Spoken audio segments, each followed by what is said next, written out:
Morning, dear students of class 8. Welcome to the English online learning class. Today, we are going to further continue with the lesson A Visit to Cambridge. So let's have a brief recap of what we did in the yesterday class. So we are reading about a meeting between two extraordinary people.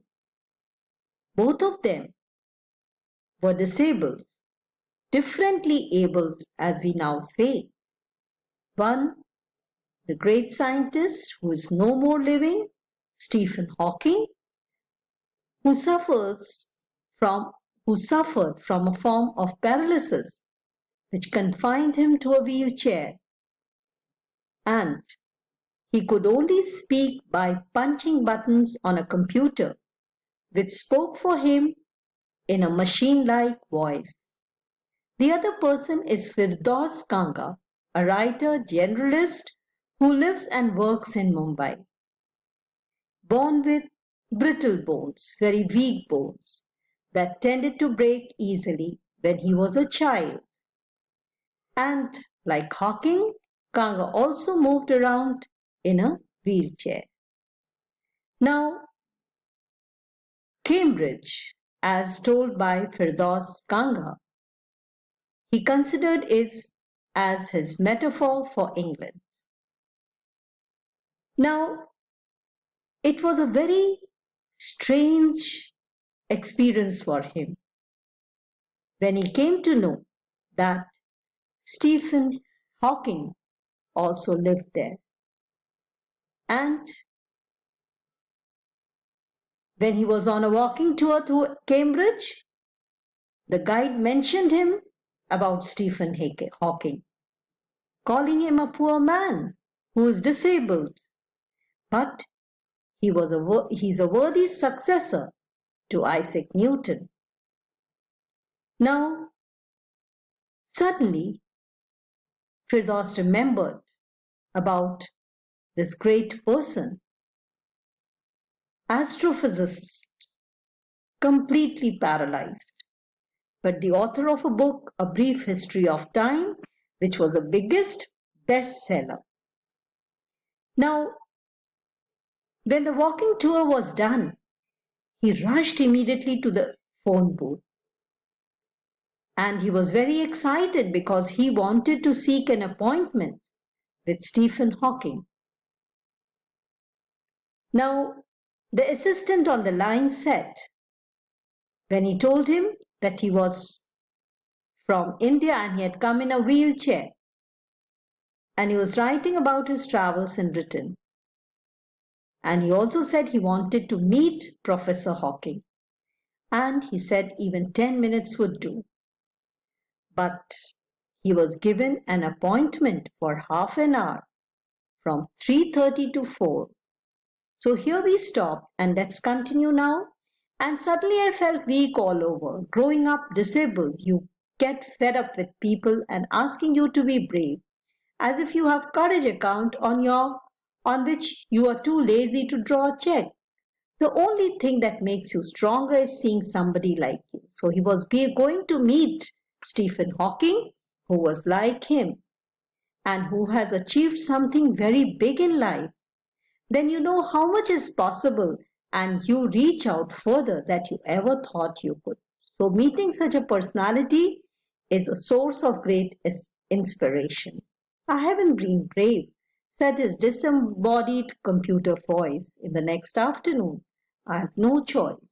So Stephen said that it is not a question of how brave he was, but there was no other alternative. I had to.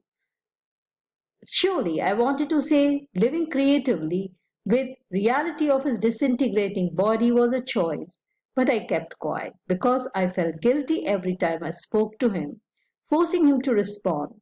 There he was tapping at the little switch in his hand, trying to find words on his computer with only bit of movement left to him, his long pale fingers. So his thought process, what he wanted to convey, he couldn't speak, so he had to put it on the computer. which was doing the conversation for him. Every so often his eyes would shut in frustrated exhaustion, tired, and sitting opposite him I could feel his anguish, pain, the mind beyond with thoughts. The mind was full, active with thoughts that came upon in frozen phrases and sentences stiff as corpses. A lot of people seem to think that disabled people are chronically unhappy, I said. I know that's not true myself. Are you often laughing inside?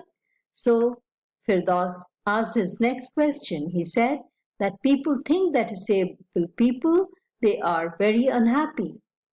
I know it is not true. Do you also laugh inside?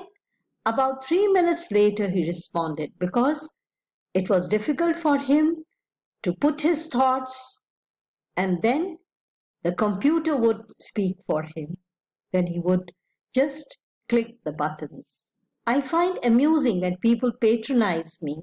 He says it's very amusing when people try to patronize me by telling me that how I'm really struggling and I'm doing so well. And do you find it annoying when someone like me comes and disturbs you in your work? The answer flashed, yes. Then he smiled his one-way smile, and I knew, without being sentimental or silly, that I was looking at one of the most beautiful men in the world.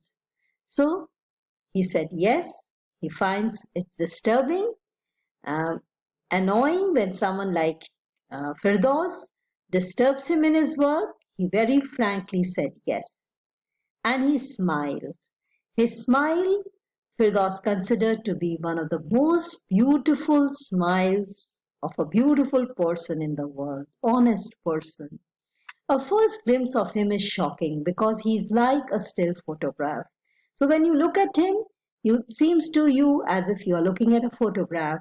And if all those pictures of him in magazines and newspapers have turned three-dimensional, you see, you feel as if you are looking at a three-dimensional picture. Then you see the head twisted sideways into a slump, the torso shrunk inside the pale blue shirt, the wasted legs. You look at his eyes which can speak still, and they are saying something huge and urgent. It is hard to tell what, but you are shaken because you have seen something you never thought could be seen. So this is what he is like. Before you like a lantern whose walls are worn so thin you glimpse only the light inside. It's as if you're looking at a lantern whose lights are dimly shining. Is the incandescence of a man, that is the inner spirit of a man, the body almost irrelevant. When you look at him, you don't pay attention to his body, exists only like a case made of shadows, so that in no believer in eternal souls know that this is what each of us, everything else is an accessory. So our body is just an accessory. What really matters is the beauty of our souls. What you think is best thing about being disabled? Another question Firdaus asked. I don't think there is anything good about being disabled. I said, you do discover how much kindness there is in the world. Yes, he said, it was a disadvantage of his voice synthesizer that it could convey no inflection, no shades or tones. And I could not tell enthusiastically he agreed with me. Because it was a voice that was coming through computer, so it was difficult to make out whether what he meant was right. Then Firdaus said that when you are disabled, you come to know how much kindness there is in the world. And he said, yes.